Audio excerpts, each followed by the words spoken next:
Bienvenue dans le podcast Soignant Entrepreneur. Je suis Solène, orthophoniste et entrepreneur, et tous les vendredis à 8h, je te partage, seule ou en compagnie de mes invités, les clés essentielles de la réussite entrepreneuriale et de l'épanouissement en tant que soignant libéral. Si le podcast te plaît, n'oublie pas de le noter avec 5 étoiles et de le partager à un ami soignant entrepreneur qui en a besoin. Salut et bienvenue dans un nouvel épisode de Soignant Entrepreneur.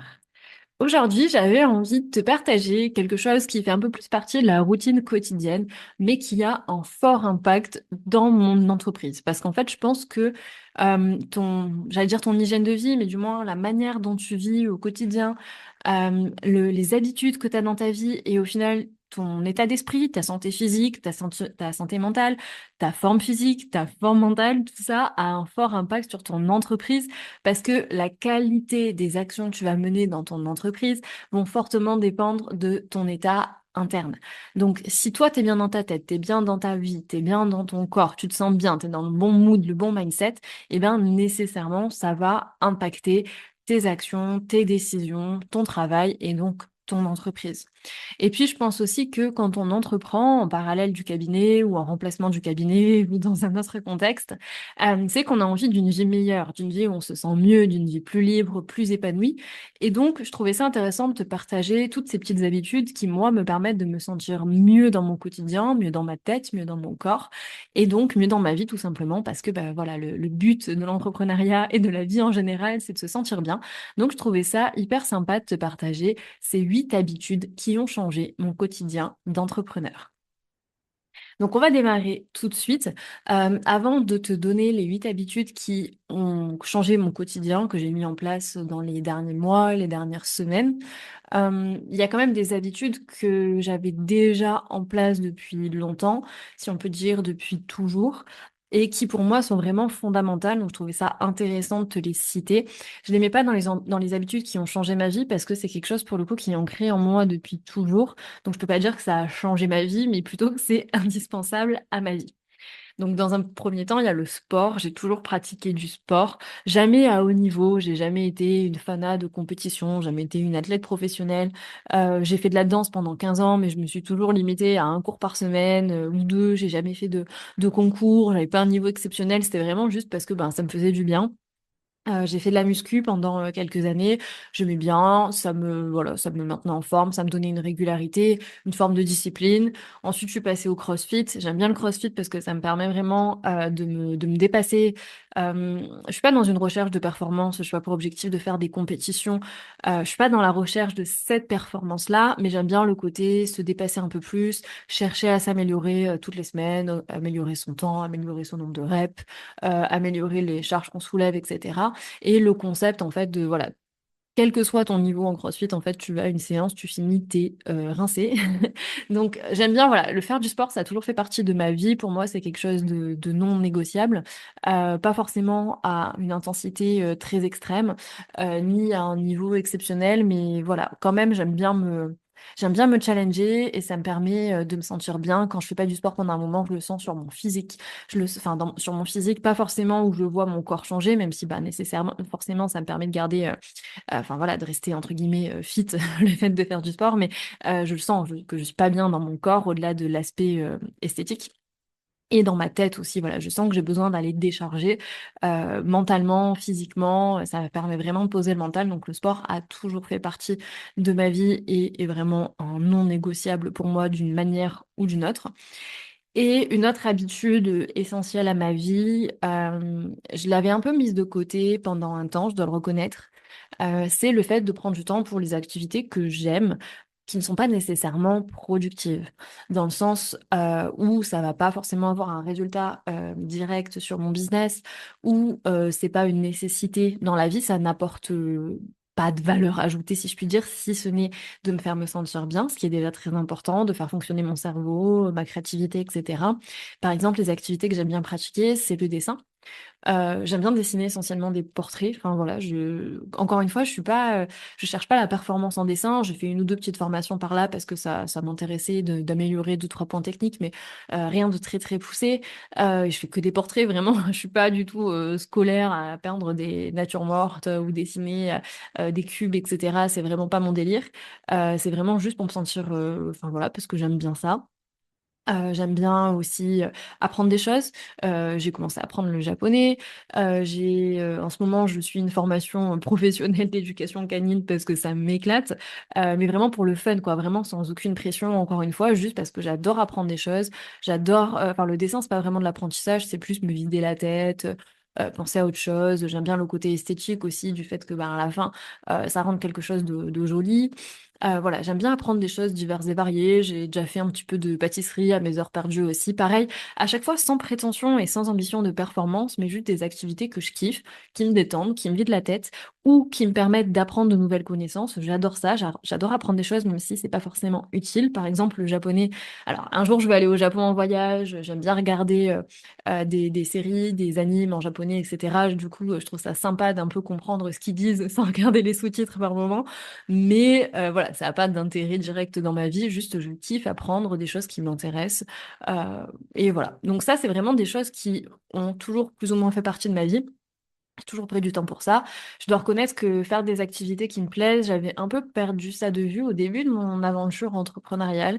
J'ai eu une période où j'étais focus sur le business et rien d'autre. Alors le sport, j'ai jamais lâché. Par contre, pour moi, ça a toujours été non négociable. Mais mes journées, c'était je me lève, je sors le chien, je tape, je vais au sport, je mange, je dors et repeat pour les jours où j'étais pas au cabinet.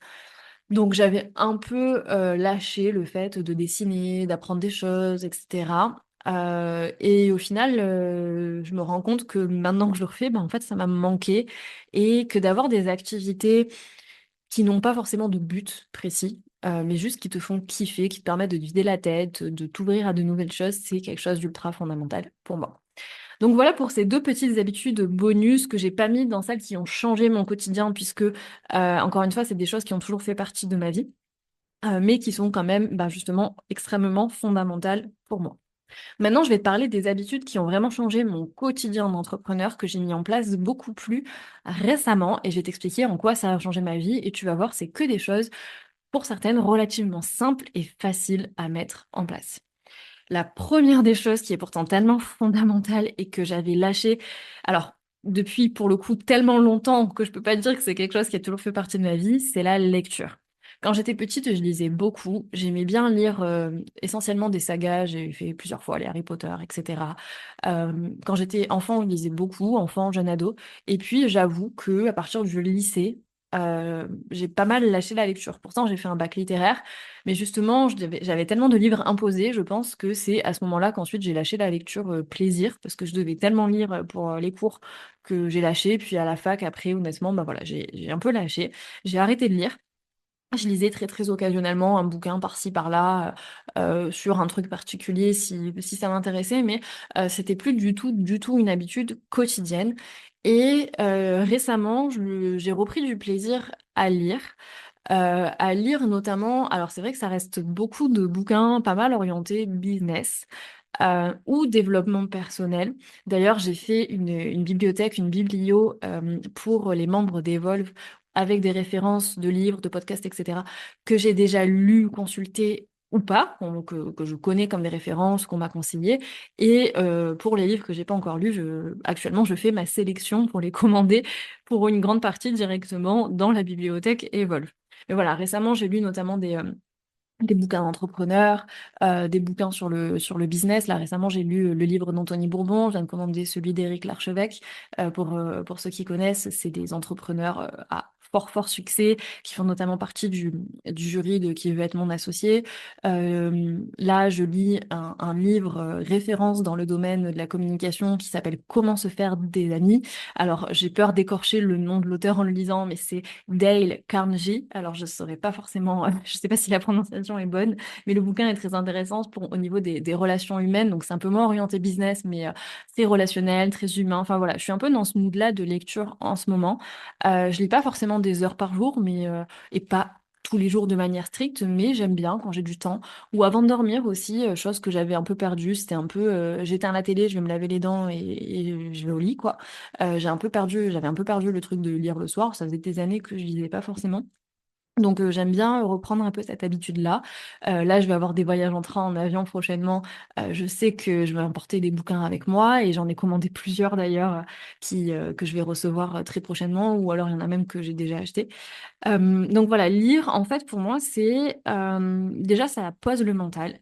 Alors, il y a des bouquins un peu plus techniques, du coup, si j'ai pas envie de réfléchir, je les mets de côté, mais ceux qui se lisent un peu sans prise de tête, les biographies, etc., c'est vrai que ouais, j'aime bien les prendre pour poser le mental. Et aussi, je pense que le livre est une source de savoir assez incroyable parce qu'en fait, c'est le cerveau de quelqu'un mis sur papier. Alors, je vous parle des livres, on va dire, pas des livres de fiction, romans, etc. Même si je pense que c'est très bien pour s'évader et tout, c'est vrai que je m'y suis pas encore trop remis et pour l'instant ça me donne pas forcément envie de partir sur des livres de fiction. Mais voilà, les livres, c'est quand même une source de savoir assez intéressante, des points de vue assez différents, un enrichissement assez sympa. Et c'est vrai que ça m'a fait changer pas mal de choses dans mon business récemment par rapport à mes lectures, notamment les livres, là, encore une fois, un peu orientés là-dessus. Ça m'a permis de remettre en perspective certains points de mon entreprise, d'améliorer ma réflexion dessus. Et notamment, il y a un livre que j'ai lu qui s'appelle La semaine de 4 heures. Alors, il y a une partie du bouquin, en fait, la première partie, j'ai vraiment adhéré, accroché. La deuxième partie m'a un petit peu perdue. Mais la première partie, en fait, ça m'a vraiment aidé à remettre en perspective les actions que je faisais dans mon quotidien et comment je pouvais, en gros, me dégager du temps et de l'espace mental et de l'espace de productivité.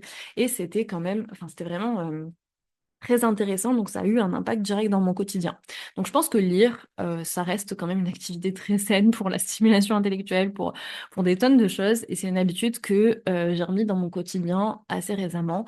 Voilà, peut-être que je me remettrai aussi à lire de la fiction pour vraiment le côté pure détente et créativité, imagination, etc. Mais pour l'instant, je suis vraiment dans des livres, on va dire, qui m'apprennent quelque chose, mais à la fois qui sont agréables à lire. J'en ai plusieurs, voilà, des plus prises de tête, des moins prises de tête. Je lis les moins prises de tête quand j'ai envie de me détendre quand même.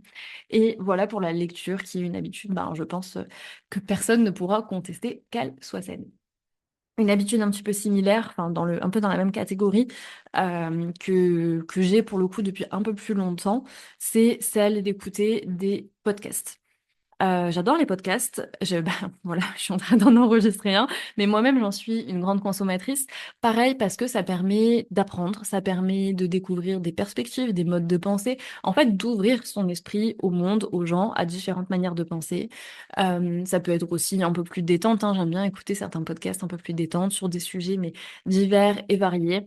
Des plus fun, des plus, on va dire, élaborés sur l'entrepreneuriat, mais aussi sur plein d'autres sujets. Je pense que j'ai pas besoin de vous présenter, par exemple, le podcast Légende, qui est numéro un des podcasts depuis un petit moment, voilà, avec plein d'invités de différentes origines, professions, avec des vécus différents. Et j'adore écouter des histoires complètement lunaires, enfin voilà, vraiment à des années-lumière de mon mode de vie. Ça ouvre, je trouve, des perspectives. Culturellement, c'est toujours hyper intéressant. Et puis, bah voilà, forcément, j'écoute aussi des podcasts qui ont un peu trait au business. Donc forcément, voilà, ça me permet d'apprendre, de mettre des choses en perspective. Et je trouve que c'est un bon moyen de rentabiliser des périodes, par exemple, ben, je fais pas mal de trajets en voiture, en train, etc. Je trouve ça plus sympa plutôt que d'écouter de la musique dans les bouchons, qu'à la fin tu supportes même plus la musique au bout de la quatrième heure de trajet. Bah voilà, pourquoi pas plutôt écouter des podcasts, ça fait passer le temps un peu plus rapidement parce que bah, tu écoutes quelque chose qui te divertit et qui fait un petit peu fonctionner ton cerveau, ça rend le trajet plus agréable. Et puis, ben, c'est un bon moyen de rendre un peu plus productif, si je peux dire, cette période d'inactivité qui est en trajet, en train, en voiture, etc. Donc voilà, écouter des podcasts, pour moi, c'est un bon moyen, tout en faisant autre chose, de s'enrichir intellectuellement et d'apprendre de nouvelles choses, de se divertir, etc. Une autre habitude que j'ai mise en place très récemment, et encore une fois, dans toutes ces habitudes, il n'y a rien, il n'y a aucun caractère strict. En fait, quand je parle d'habitude, je peux pas vous dire j'écoute des podcasts 20 minutes tous les jours, je lis une demi-heure tel jour à telle heure, etc. J'écris tous les matins. J'ai pas de morning routine, j'ai pas de routine en fait parmi ces habitudes-là. C'est juste des choses que je fais régulièrement. Donc il y a aucune je suis très flexible en fait sur mes habitudes. Si c'est le sport par exemple où j'ai des horaires imposés par la salle de CrossFit où je vais, les cours c'est à des horaires précis donc voilà je choisis mon horaire et je m'y tiens. Mais sinon j'ai pas vraiment d'habitude fixe. C'est vraiment au feeling. Je m'écoute beaucoup et ça je pense que c'est hyper important à prendre en compte aussi. Bref, petit aparté pour dire que une autre habitude donc que j'ai mis en place récemment, c'est vraiment le fait d'écrire. Et ça, c'est un ami qui m'a conseillé de faire ça, à une période où c'était un peu le bazar, très honnêtement, dans ma tête, notamment sur le plan perso, mais forcément, ça se répercutait sur mon business. Et en fait, le fait d'écrire, plutôt que juste de se perdre dans ses pensées, ça permet de prendre le temps de ralentir le flot de ses pensées, justement. Parce que quand on pense, surtout quand on pense un petit peu, on a tendance à me penser un peu rapidement, un peu en arborescence, etc. Moi, je saute très vite d'une pensée à une autre. Le fait d'écrire, ça permet vraiment de poser une idée et de la dérouler et d'aller au bout de cette idée et de la voir noir sur blanc, de prendre de la distance et de démêler en fait la pelote de laine qu'il y a dans notre tête. Et maintenant, en fait, ce que je fais comme habitude, c'est dès que je sens qu'il y a du flou dans ma tête, que c'est le flou artistique, que ce soit pro, perso, ou alors juste que je me sens pas bien, mais justement, j'arrive pas à mettre de mots sur pourquoi, je prends un petit carnet et je commence à écrire. Et la première phrase, ça peut juste être, bah, en ce moment, je me sens pas très bien. Pourquoi? Et ça peut même être, j'arrive pas à comprendre pourquoi. Et derrière, en fait, je déroule le flot de ma pensée, mais par écrit. Et souvent, je ressors de là, un peu comme si j'avais pris une douche sur mon cerveau, que j'avais démêlé la pelote de laine. Ça me permet de visualiser les choses beaucoup plus clairement. Ça peut être aussi totalement professionnellement et pragmatiquement de me dire, oh là là, je sais que j'ai plein de choses à faire, plein de trucs à traiter, je sais pas quelles sont les priorités, par quoi est-ce que je dois commencer. Et ben très bien, j'écris tout ça sur papier, je couche tout ça sur papier à la main, très important pour moi, puis ça permet aussi de s'éloigner un peu des écrans dans un beau carnet en plus que j'ai acheté et qui me plaît, que je trouve que je prends du plaisir à utiliser, ça me permet vraiment de démêler le flot de mes pensées. Et ça, c'est une habitude que j'avais pas du tout ce réflexe-là avant et je suis très contente de l'avoir prise parce qu'en fait, ça m'a aidé sur énormément de points. Une autre habitude, pardon, la quatrième habitude que j'ai mise en place assez récemment, une un peu moins récemment, l'autre très récemment, c'est de limiter mon temps d'écran et le nombre de notifications reçues. Alors en soi, c'est deux actions différentes, mais je les centralise dans un seul point. Le temps d'écran, en fait, enfin, pour se cadrer un petit peu le contexte, je me rends compte que, surtout que moi qui travaille beaucoup sur les réseaux, beaucoup sur mon téléphone, j'ai un peu tendance à consulter machinalement mon téléphone plusieurs fois par jour, enfin un nombre même, c'est même pas plusieurs fois, c'est des dizaines, si c'est pas des centaines de fois par jour si je me limite pas. Et en fait, je pense que, enfin je suis sûre que cette addiction qu'on a au fait de consulter son téléphone, ça devient un toc. Ça s'explique totalement par une forme d'addiction à la dopamine en fait hein, que ça génère, le fait de voir qu'il y a des notifications, etc. En fait, on a besoin de prendre sa dose quand on a une nouvelle notification, quand on débloque un niveau sur Candy Crush ou que sais-je, en fait, ça nous donne un shot de dopamine et ça donne envie d'en avoir encore plus, encore plus. Et bah, comme toute addiction, en fait, le fait de l'entretenir génère une forme d'anxiété. Et moi, je me rends compte que passer du temps à scroller, à consulter presque machinalement en pilote automatique complet mon téléphone, et ben ça me fait me sentir moins bien, ça génère une forme de stress chez moi. Et du coup, j'ai voulu canaliser ça et surtout, vu que inévitablement je suis beaucoup sur la journée, je peux passer des heures sur Instagram à programmer mes prochains posts, à faire des stories, à répondre à mes DM, etc. Je travaille beaucoup par mail aussi. Et d'ailleurs, j'y reviendrai après. Bah voilà, j'ai besoin de couper. Et du coup, je me suis mis sur mon téléphone des temps d'écran. Alors, j'imagine que sur Android, on peut le faire aussi. Moi, je suis sur iPhone, mais dans les paramètres, en fait, j'ai paramétré que de 20h à 8h30, certaines applications comme Instagram, Slack que j'utilise pour la messagerie des membres de l'accompagnement et plein d'autres applications sont bloquées. C'est-à-dire que je ne peux pas les consulter. Enfin, On peut toujours cliquer sur ignorer, mais ça nécessite une action en plus et ça permet de faire une petite piqûre de rappel qui dit bah oui, regarde, tu vois, t'es bloqué, t'es pas censé y aller. Alors je dis pas que j'y vais pas du tout. Des fois, je contourne, mais au moins, je le contourne consciemment. Et surtout, en fait, tu peux faire ignorer pour 1 minute, ignorer pour 15 minutes. Et si je me dis, bon, allez, j'ai pas trop été sur le téléphone aujourd'hui, c'est 22 heures, je vais aller scroller un petit peu sur Insta. Si je fais ignorer pour 15 minutes, bah, au bout de 15 minutes, ça me fait dire, allez, ok, là, ça fait un quart d'heure que t'es sur Insta, allez, stop, ma grande, déconnecte. Et on peut même faire ignorer pour 1 minute, c'est-à-dire que si je dis, je vais déverrouiller telle appli, juste le temps d'envoyer un message, et bien au bout d'1 minute, ça me rebloque et ça me fait me dire ah oui, bon, ok, tu finis ton message et ciao quoi. Ça évite de s'éparpiller et de rester plus que nécessaire sur l'appli, donc ça me freine. Et surtout quand je vois sur mon écran qui a écrit temps d'arrêt des écrans activés, ça me fait une petite piqûre de rappel qui me dit ok, tranquille, et notamment le matin, je l'ai activé jusqu'à 8h30 parce que j'aime bien me lever tranquille, promener mon chien vraiment sans me mettre directement le nez sur mon téléphone. Et ben ça me permet, si je vois encore ça, de dire ok, là tranquille, t'as ouvert les yeux il y a un quart d'heure, attends encore un petit peu et ne saute pas sur ton téléphone dès le matin. Enfin voilà, ça me permet de m'auto-contrôler un petit peu. Et autre chose que j'ai mis en place en parallèle du temps d'écran, c'est le mode repos ou le mode concentration. En fait, ça permet de faire en sorte que le téléphone ne s'allume pas à chaque fois qu'il y a une nouvelle notification. Faut glisser vers le bas pour voir les notifications. Et ça, je l'ai sélectionné pour certaines applications et pas d'autres. Ça permet de filtrer aussi les appels, de pas être dérangé par les appels, les spams, etc. Ça n'apparaît pas dans les notifications si vous les avez bloqués. Et ça me permet bah voilà, de pas regarder mon téléphone tout le temps. Les notifications, en fait, je les consulte que consciemment.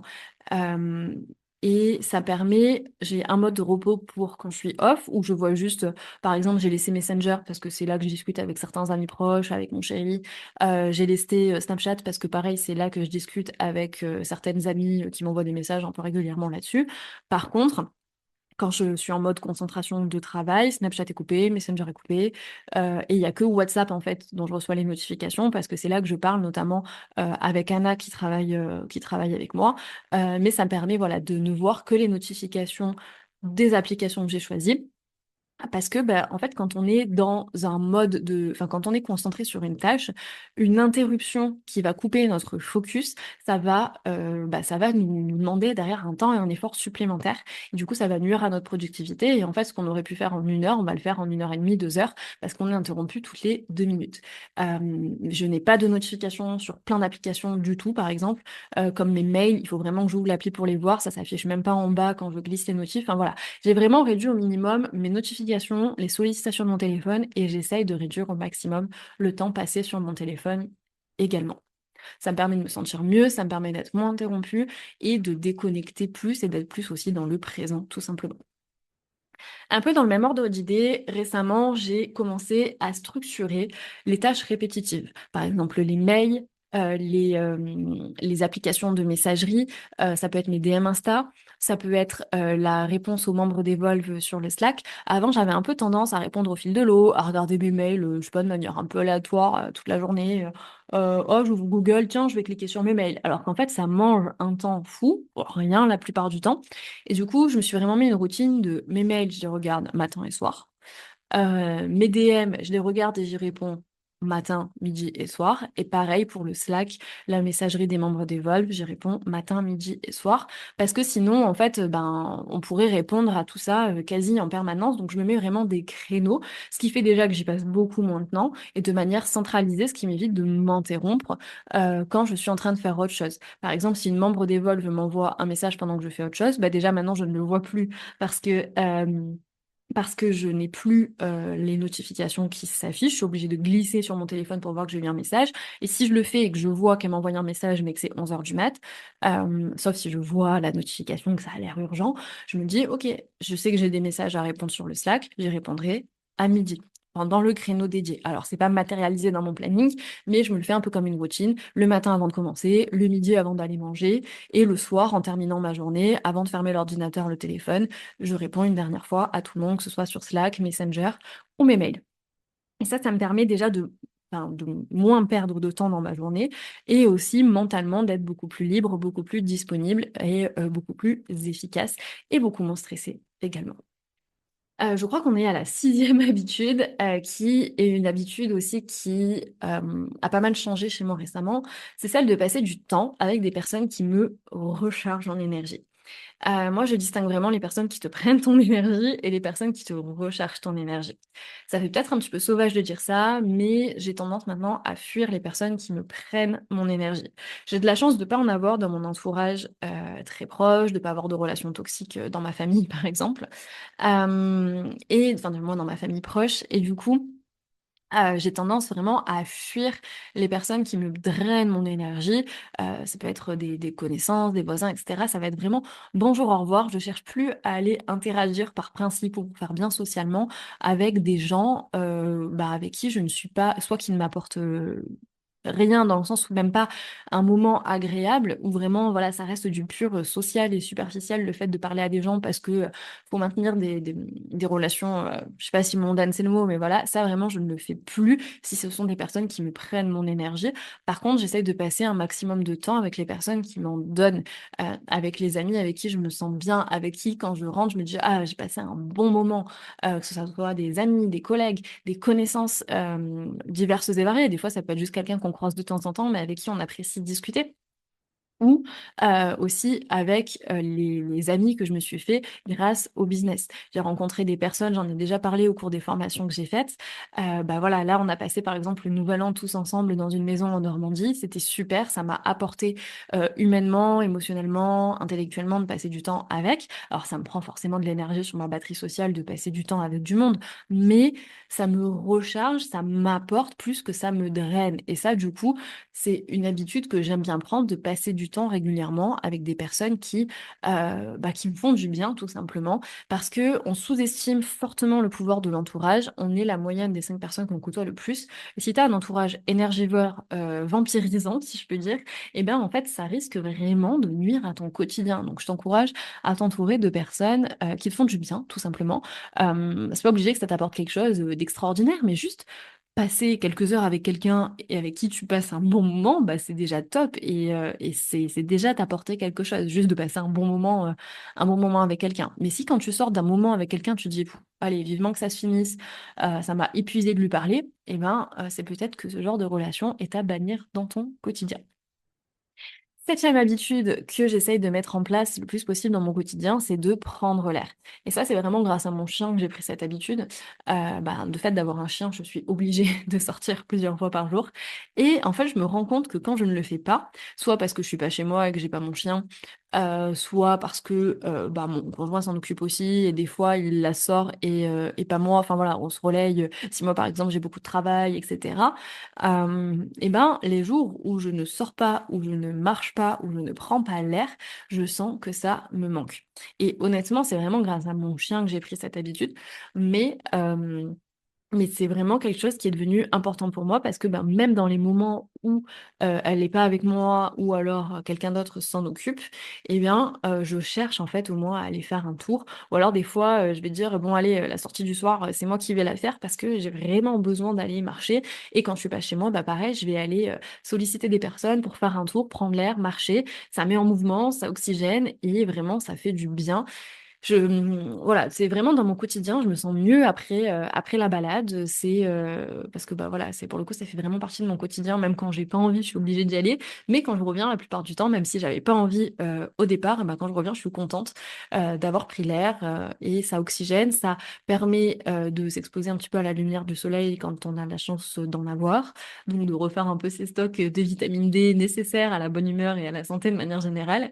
Donc voilà, prendre l'air, c'est vraiment une habitude qu'on sous-estime. On sous-estime, je pense, le pouvoir sur le moral, et sur la forme physique du fait de prendre l'air, mais c'est une habitude que je t'encourage à prendre régulièrement. Ça peut juste être des fois ça m'arrive, si j'ai un absent par exemple l'après-midi, je vais me prendre un petit café, un petit quelque chose à grignoter à la boulangerie à côté ou pas d'ailleurs, et je vais me mettre au soleil sur la place devant le cabinet quand j'ai de la chance d'avoir un peu de soleil. Et voilà, juste ça permet de prendre l'air, de s'oxygéner avant de retourner s'enfermer parce qu'on passe beaucoup de temps quand même en intérieur dans notre société moderne et sédentaire. Et d'ailleurs, c'est pas forcément en extérieur, mais j'aime bien aussi sortir de chez moi, même pour travailler, aller me mettre dans un café par exemple avec mon ordi pour voilà, tout simplement changer d'environnement. Je trouve que ça fait jamais de mal de sortir un petit peu de sa boîte. Et huitième et dernière habitude qui a changé mon quotidien et ma vie de manière générale, c'est de célébrer les victoires. Et je te parle pas simplement de célébrer les grosses victoires, mais vraiment de célébrer toutes les petites victoires. Aujourd'hui, tu as réussi à tourner 2 contenus sur Instagram, célèbre. Tu as réussi à venir au bout de cette tâche que tu traînes depuis des mois, célèbre. Tu as réussi à te verser 800 euros avec ton entreprise. T'aimerais t'en verser 2005, c'est pas grave. Célèbre, c'est une première étape, c'est un début et célèbre toutes les petites victoires, toutes les petites voilà, toutes les petites étapes franchies, de la plus petite à la plus grosse. Évidemment, bah, plus c'est gros, plus tu célèbres, mais célèbre tes réussites, célèbre tes victoires, même les plus petites. Ça valorise ton travail. On a souvent tendance un petit peu à voir que ce qui va pas, et je pense que c'est important d'être fier déjà du travail accompli. Euh, et ça rejoint un petit peu le concept de gratitude, de juste quand on se dit oh là là, j'arrive pas, j'ai rien, il me manque encore tout, dire ok, de quoi je peux déjà être reconnaissante de ce sur lequel j'ai évolué, de ce que j'ai réussi à accomplir, de ce que j'ai tout simplement, des personnes qui m'entourent. Et en fait, au final, on se rend compte, ça permet d'avoir un mindset beaucoup plus positif, beaucoup plus dans l'abondance plus que dans la privation. Et quand on est dans un mindset de privation, souvent, en fait, le manque attire le manque, alors que quand on est dans un état d'esprit d'abondance, en fait, on va plus être ouvert aux opportunités, ouvert aux choses, dans un état d'esprit beaucoup plus positif, transmettre une énergie beaucoup plus positive et donc beaucoup plus attractive pour les autres. Et donc, le fait de se mettre dans un bon mood, de se féliciter, ça permet voilà, d'être encore plus performant, je pense, à mon sens, pardon, et ben surtout d'être plus heureux, parce que on est quand même plus heureux en faisant la fête qu'en faisant la tête, n'est-ce pas? Donc pour moi, c'est vraiment important de célébrer les victoires, qu'elles soient grandes ou petites. Vous n'êtes pas obligé de faire un truc de malade, d'aller vous faire un 3 étoiles dès que vous avez réussi à faire un petit truc. Mais ça peut simplement se dire, bah voilà, bravo, je suis fière de moi, je suis trop contente de l'avoir fait. Ou bon, allez, ce soir, je me fais plaisir, je me commande des sushis. Ou tout simplement, je vais aller boire un café dehors. Ou je vais regarder un épisode de cette série qui me fait kiffer. Ou je vais prendre une bonne douche bien chaude ou un bon bain. Enfin, ça peut être des toutes petites choses. Ou alors ça peut être des choses plus conséquentes, se payer un resto, se faire un cadeau, s'offrir un voyage pour se récompenser. Ça peut aussi même être votre motivation de dire si j'arrive à atteindre tel objectif, je me paye tel truc. Ou ça peut être non financier aussi, mais je m'octroie telle chose si j'y arrive. Ça peut aussi être une motivation, une forme de carotte pour avancer. Mais vraiment, je pense que c'est hyper important de célébrer au quotidien pour être fier de soi, se motiver à avancer et être dans l'abondance plutôt que dans la négativité et le manque. Donc voilà pour cet épisode des 8 habitudes qui ont changé mon quotidien d'entrepreneur. J'espère que ces habitudes voilà, t'auront inspiré aussi. Moi, ce que je t'encourage vraiment à faire à l'issue de cet épisode, c'est de choisir, si tu as envie toi aussi d'implémenter ces habitudes-là pour transformer ton quotidien et du moins l'améliorer un petit peu étape par étape, pas à pas, c'est pas d'essayer de faire tout ça à la fois, à moins que tu en fasses déjà 7 sur 8 et que tu as envie de mettre en place la huitième. Mais si tu ne fais rien de tout ça ou pas tout et que voilà, tu te dis je pourrais jamais faire tout ça, je t'invite à sélectionner une habitude celle qui te parle le plus. Ça peut être lire, écouter des podcasts, écrire, diminuer ton temps d'écran, réduire tes notifications, structurer tes tâches, passer plus de temps avec des personnes qui te rechargent, prendre l'air, célébrer tes victoires. Tout ce que je t'ai énuméré dans cette vidéo, enfin dans ce podcast qui n'est pas encore filmé, peut-être que ça viendra. Et de dire, OK, comment je peux l'implémenter là dans ma semaine? Si c'est lire, allez, à quel moment je peux lire cette semaine? Je vais acheter un livre, je vais le poser, puis comme ça, quand j'aurai un peu de temps, peut-être que je pourrai le lire. Sur quel moment de ma semaine, si j'ai du trajet, etc., je peux me dire, tiens, je vais écouter un podcast. Est-ce que je peux pas tout de suite aller dans mes réglages, temps d'écran, mode repos, concentration, pour paramétrer mon téléphone? Est-ce que dès demain, je peux pas structurer mes tâches, mail, etc. Euh, Quel moment dans la semaine je peux planifier avec quelqu'un qui me fait du bien? À quel moment je peux aller prendre un petit peu l'air? Et quelle victoire de ma semaine passée je peux célébrer aujourd'hui. Et voilà, je t'invite à en choisir une dans un premier temps ou deux si tu te sens capable et dire ok, comment je vais pouvoir faire cette semaine pour l'implémenter. Et je serais très curieuse d'avoir tes retours sur les bénéfices que ça t'a apporté. Tu peux me le dire en commentaire de ce podcast ou m'envoyer un petit message sur Instagram @empoweryourtime. Ça me fait toujours très plaisir de recevoir vos messages et surtout quand vous me dites que vous écoutez le podcast et que vous appréciez des épisodes, ça me fait très très plaisir. D'ailleurs, si c'est le cas, n'oubliez pas de noter l'épisode avec 5 étoiles et de le partager à quelqu'un qui en a besoin. Et dites-moi en commentaire quelle habitude vous avez envie de mettre en place, que vous allez mettre en place. Pourquoi pas me faire un petit feedback si vous y pensez pour me dire, bah voilà, j'ai testé ça, ça m'a apporté ça peut être super sympa. Et si vous avez aussi d'autres habitudes à partager qui ont changé votre vie, n'hésitez pas dans les commentaires du podcast, encore une fois. Moi, je vous remercie de m'avoir écouté, je vous souhaite une excellente semaine et je vous dis à la semaine prochaine pour un nouvel épisode de Soignant Entrepreneur.